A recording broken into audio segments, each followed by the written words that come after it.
Le Sénégal étrenait une croissance moyenne de 6,7% entre 2014 et 2019 et ses notations et classements de son climat des affaires sur l'international laissaient présager une continuité réelle dans les actions de développement à l'horizon 2035 pour atteindre son émergence.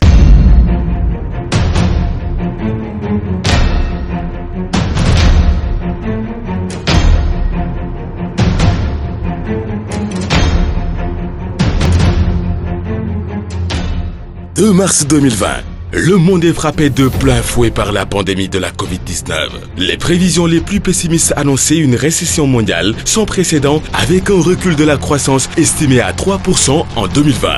Cette situation a révélé l'ampleur de la vision d'un chef d'État au regard de la pertinence de toutes ses décisions. En effet, dès l'annonce de la présence du virus au Sénégal, son Excellence Monsieur Macky Sall a été le premier soldat du front avec des décisions de prévention fortes pour la santé publique.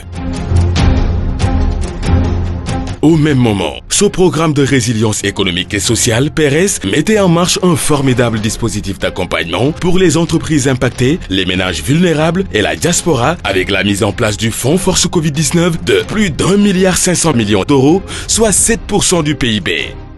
Le génie sénégalais s'est encore distingué durant cette période de la Covid avec une réelle créativité des entrepreneurs locaux sur les outils de protection contre la pandémie avec un respect absolu des règles de sécurité et des normes de certification.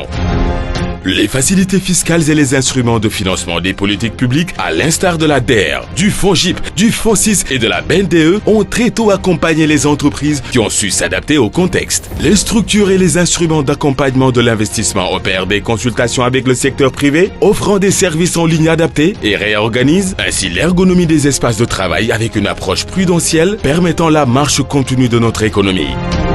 Les agences d'exécution développent une agilité dans la mise en œuvre de grands projets à ordonnancement contrôlé.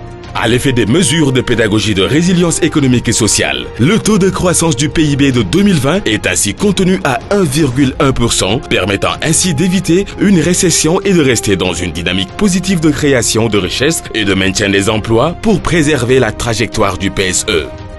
Fort de la constance de sa vision, son Excellence Monsieur Macky Sall s'est mis aux commandes d'une réelle relance de la croissance de notre pays afin de confronter la résilience des entreprises et accompagner la reprise de l'activité économique avec de nouvelles priorités. Le PAP 2, ajusté et accéléré à plus de 22 milliards d'euros, entraîne de nouveaux secteurs prioritaires, santé et pharmacie, agriculture et agrobusiness, zone économique spéciale, industrie et transformation, tourisme.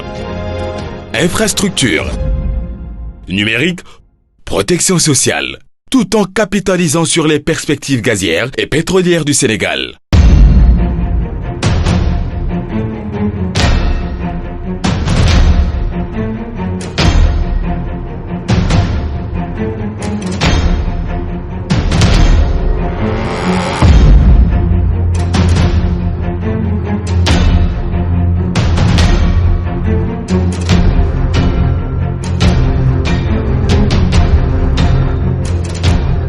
Reprise et adaptabilité dans la continuité des affaires du pays permettent ainsi une réadaptation de l'offre nationale afin de tenir les rendez-vous des grands projets initiés avec vous et réussir les chantiers de maîtrise de la souveraineté alimentaire, sanitaire et sécuritaire du PAP 2A du Plan Sénégal émergent.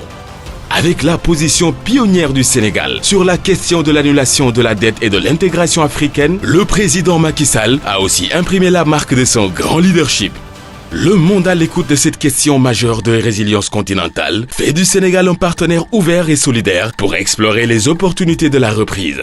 En face de vous aujourd'hui, chers investisseurs, le Sénégal et son président vous confirment qu'il garde le cap d'une nation engagée pour sa croissance, gage d'un avenir réinventé.